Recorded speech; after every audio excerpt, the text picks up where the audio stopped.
Hello everybody, this is the elevator at the IKEA store in Tampa, Florida.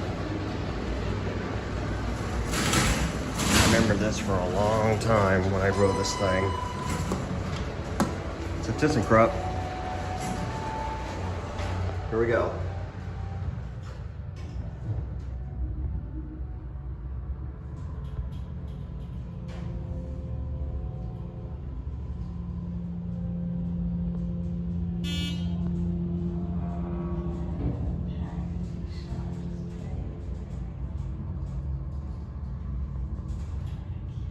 Interesting place for a door hold button.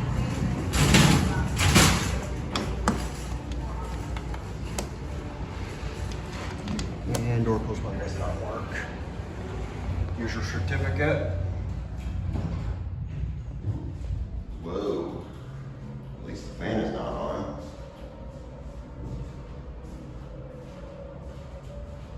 It's a very weird door buzz. Fixtures, here's your phone. Capacity is 1,200 pound capacity. Wow.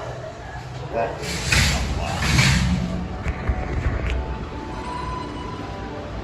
So yeah, again, I remember this. I rode that thing for a long time.